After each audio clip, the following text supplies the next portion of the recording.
Salut, j'espère que vous allez bien. Alors vous l'aurez vu au titre, il n'y a pas trop de suspense. Je voulais vous parler de la superbe et géniale opportunité qui m'a été accordée par les éditions Studyrama avec un petit peu de retard. Alors si vous me suivez sur Instagram, ce sera pas du tout une surprise étant donné que j'en ai par contre quand même pas mal parlé sur Instagram et que j'ai partagé pas mal de posts à ce sujet, mais je me suis dit que ce serait aussi intéressant en fait de revenir dessus en vidéo. Ça me permettrait aussi en fait de vous parler un petit peu plus de ce carnet de lecture. Donc oui, pour celles et ceux qui ne le sauraient pas, parce qu'il y a aussi des gens qui n'ont pas Instagram, et c'est tout à fait normal. J'ai été contactée par les éditions Studyrama l'année dernière pour travailler à la rédaction d'un carnet de lecture. Je suis désolée, mes cheveux aujourd'hui, je sais pas ce qu'ils ont.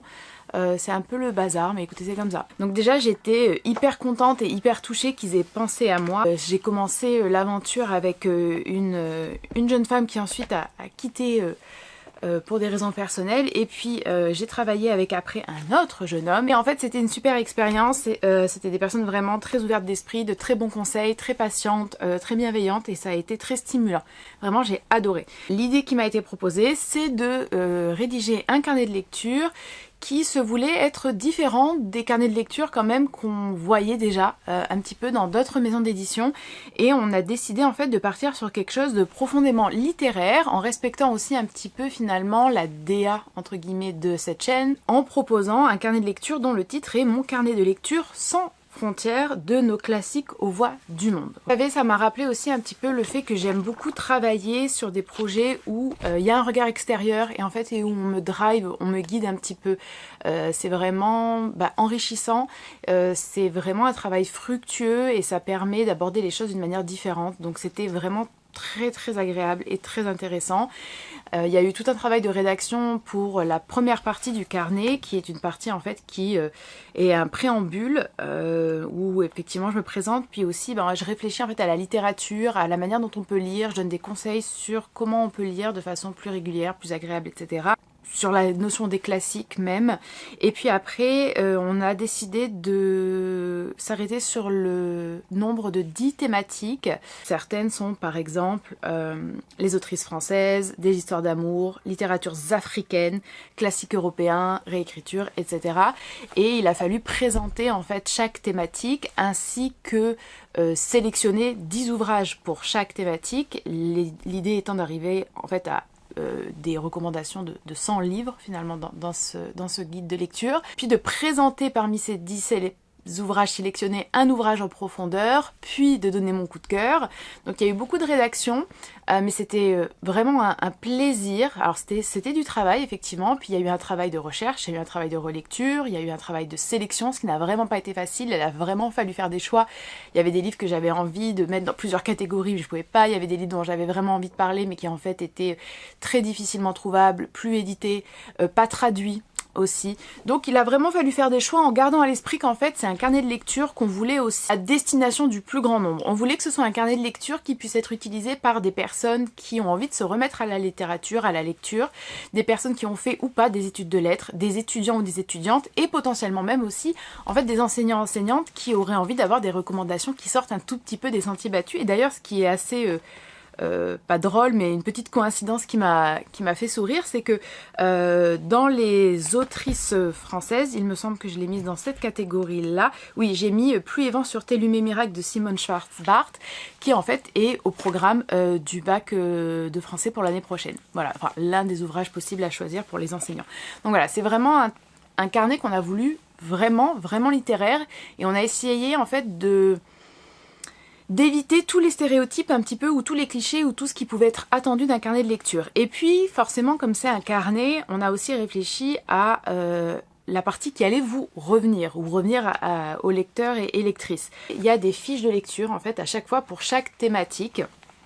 Et on a essayé de faire des fiches de lecture qui soient encore une fois un petit peu différentes, un petit peu plus peut-être littéraires, un petit peu plus analytiques. Ça nous permet de proposer par exemple des catégories comme durée du récit et événements, contexte historique, points à étudier davantage, autres œuvres desquelles rapprocher le livre. Vous le savez, l'intertextualité c'est quelque chose qui me plaît énormément. C'était une volonté et je pense qu'on a vraiment réussi. Notre volonté, c'était de présenter des ouvrages très divers, de présenter beaucoup de littératures étrangères, beaucoup d'autrices. Par exemple, dans la sélection Amour, c'était important pour moi d'avoir des histoires d'amour hétérosexuelles, lesbiennes et gays. C'était vraiment important. C'était important de sortir du canon très occidental dans l'ensemble des thématiques aussi, sauf les thématiques explicitement européennes ou classiques français, et puis d'interroger certaines questions ou certaines notions plutôt comme la francophonie et autres.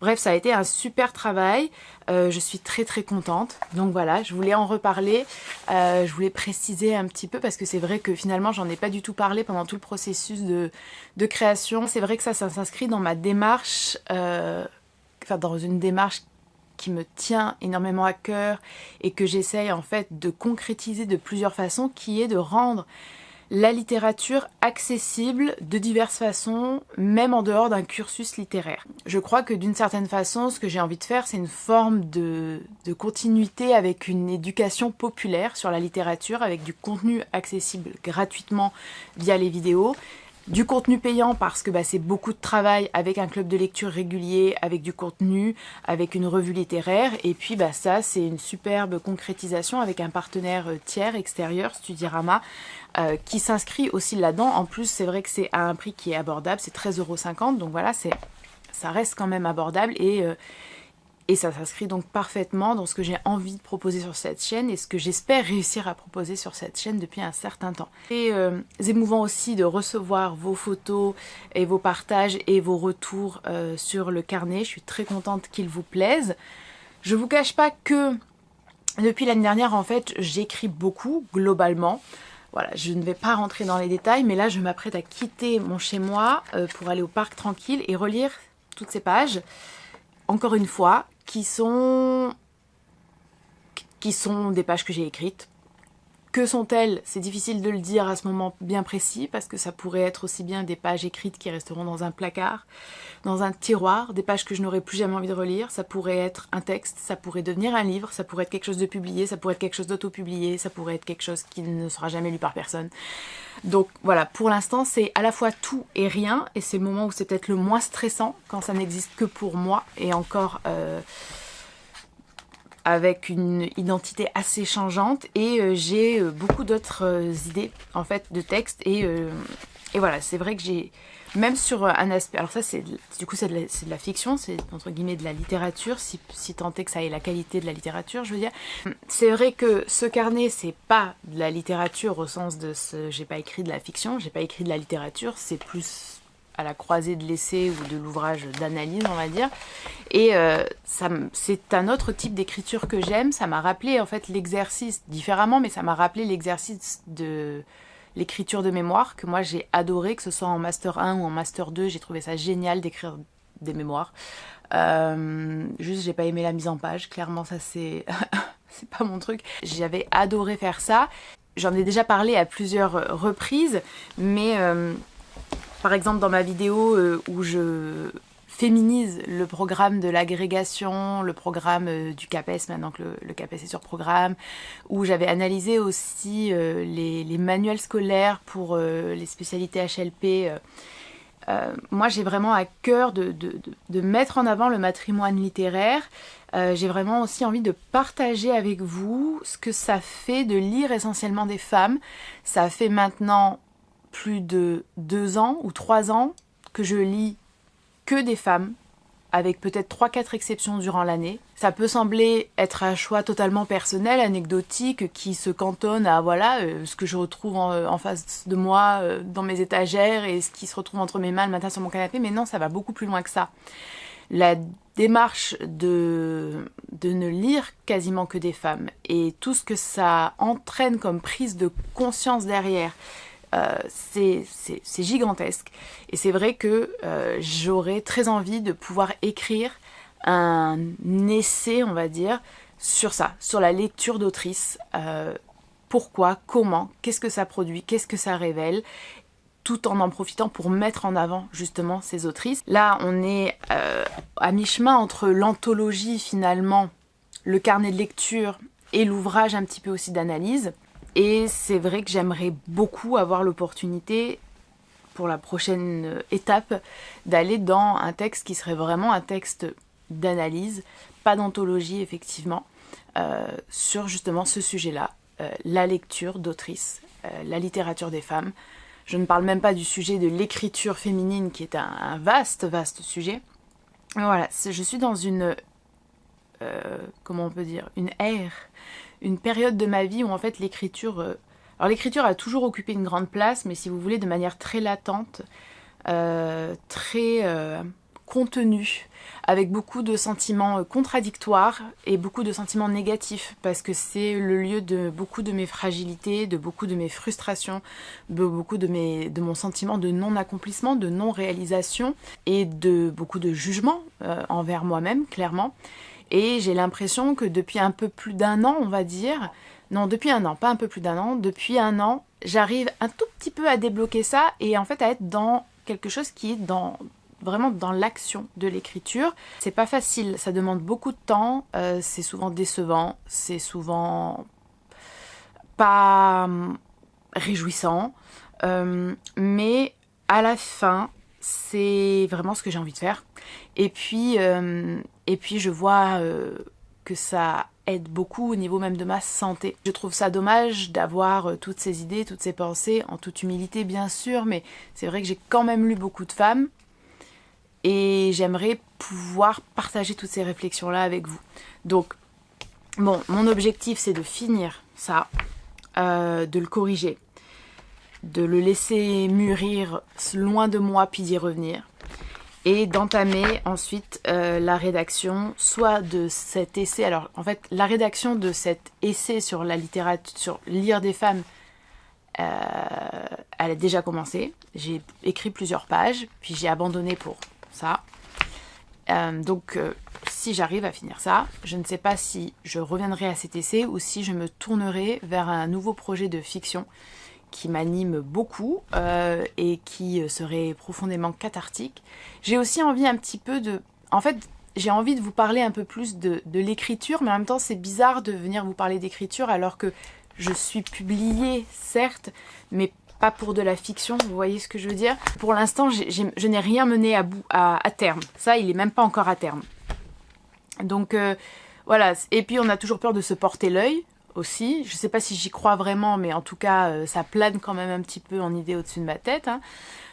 Donc voilà, je réfléchis en fait aussi aux moyens de partager avec vous, sans dévoiler vraiment les textes, l'écriture, les processus d'écriture, mes routines d'écriture, mes sentiments autour de l'écriture, parce que bah, ça occupe une grande place dans ma vie depuis un an, comme je vous l'ai dit. Bon, bah, la première étape, c'était de revenir un petit peu sur la genèse et le processus de création de ce carnet de lecture, d'aborder vite fait ce sujet-là, et puis on verra si j'arrive à trouver des moyens de revenir vous parler d'écriture. En tout cas, je remercie encore vraiment Studirama et les personnes précisément, je ne vais pas les citer, mais les personnes précisément qui ont travaillé avec moi sur ce carnet de lecture. Je suis très contente de l'avoir fait et je suis aussi très contente qu'il vous plaise apparemment en fonction des retours que j'ai eus de votre part. Voilà. J'espère que cette vidéo vous aura intéressé. Si jamais vous êtes quelqu'un ou quelqu'une qui aime écrire et qui avait besoin peut-être aussi d'un petit coup de pouce, bah c'est peut-être la vidéo qui sera ce coup de pouce. C'est vrai que je parle beaucoup aussi, on va pas se mentir, j'écris dans l'espoir un jour d'être publiée, on va pas se mentir, on va le poser là, c'est évident. Mais en même temps, je trouve que pour ces pages-là, vous voyez, ça m'a fait tellement de bien que je me dis, même si je ne suis jamais publiée, j'aimerais trouver en moi l'humilité et l'intelligence de pouvoir continuer à écrire pour moi, parce que c'est un processus créatif comme un autre qui peut faire du bien, qui permet aussi de sortir des choses qui doivent être sorties, je pense, réellement. Aussi pour vous inciter d'une façon ou d'une autre, si c'est quelque chose qui vous tient à cœur, à le faire. Et peu importe, même si c'est dur à entendre, et vraiment je le conçois totalement, peu importe la finalité.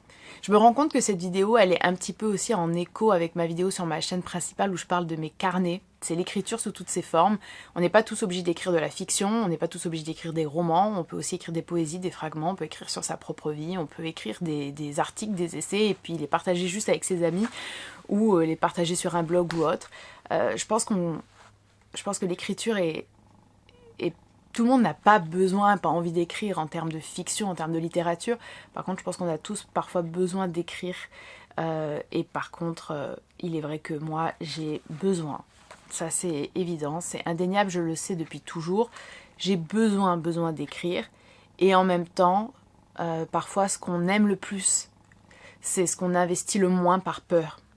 Et c'est clairement mon cas. Et je pense que je suis pas la seule, hein, voilà. Et peut-être qu'à l'âge que j'ai et avec ce qui se passe dans ma vie, voilà, je me suis peut-être dit que c'était vraiment dommage et qu'il fallait passer au-delà de cette peur qui est aussi une peur nourrie par la fierté et l'ego quand même, on va pas se mentir. Après c'est humain, personne n'a envie d'échouer, personne n'a envie d'être rejeté, personne n'a envie de voir son travail critiqué de manière négative ou être refusé. Mais eh ben, si c'est le cas, j'aurais au moins eu le plaisir et la satisfaction de mener quelque chose à terme, peut-être, sûrement, d'écrire et de passer ce temps avec moi-même. Voilà, je vais vous laisser. J'espère que cette vidéo vous aura intéressé et je vous dis à très bientôt.